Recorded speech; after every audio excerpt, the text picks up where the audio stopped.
Sa video na ito, ituturo ko sa inyo kung paano ba talaga mag-withdraw ng iyong GCash balance sa ATM machine gamit ang ating GCash Visa Card. So, nandito po tayo ngayon sa ATM machine ng Video Unibank at daladala ko ang ating GCash Visa Card. Tanong, pwede po ba mag-withdraw sa kahit saang ATM machine gamit ang ating GCash Visa Card? Sagot, pwede po as long as your ATM machine supports GCash Visa Card. Para malaman po kung ATM machine supports GCash Visa Card, gawin lang po is tignan ng ATM machine kung may logo siya ng GCash Visa Card, katulad nito. Kadalasan makikita ito sa taas ng ATM machine, sa baba, at sa case ko ay nasa gilid siya.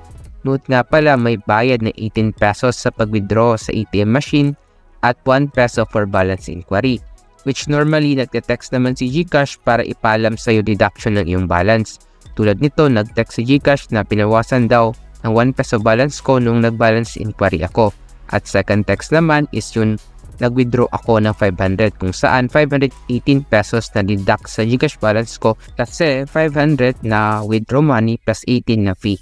So before we start pala, need mo na malink yung GCash Visa Card sa GCash app para ma-activate mo ito at magamit sa pag-withdraw ng iyong GCash balance sa ATM. Pag hindi mo pa na-link, link mo muna. Ngayon, natatapos na tayo sa mga important na paalala, simulan na natin ang demo. So gawin natin is hanapin ang butas ng card reader ng ATM machine at ipasok natin dito ang ating activated GCash Visa Card.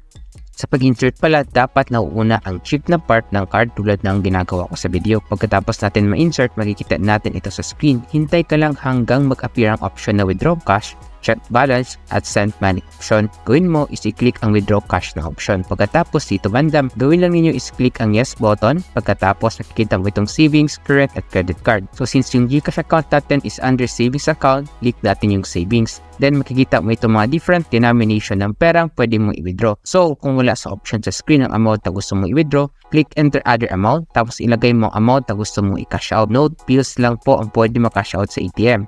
Ibig sabihin, hindi sila nakakapag-cash out ng value 110, 140, 111, any amount na may barya, bawal. Ang pwede lang po is 500, 600, 1425. Mga values na buo at may papel na halaga.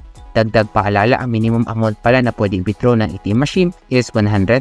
Max naman ay 10,000 per transaction. Pag klaro na po yun sa inyo, lagay ang amount na gusto niyo withdraw, tapos click OK. Pagkatapos mong mag-click ang OK, hihingan kayo ng 6-digit PIN mo sa GCash Visa Card.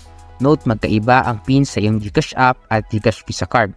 Kung klaro na ito sa iyo, input mo lang 6-digit PIN mo dito sa pindutan sa baba, pagkatapos magtatanong siya kung need mo daw ng resibo. So, pwede ka mag-yes or no, depende sa preference mo. Ako mag-yes ako kasi gusto ko, tapos mag-process na yung pera na gusto ko i-withdraw.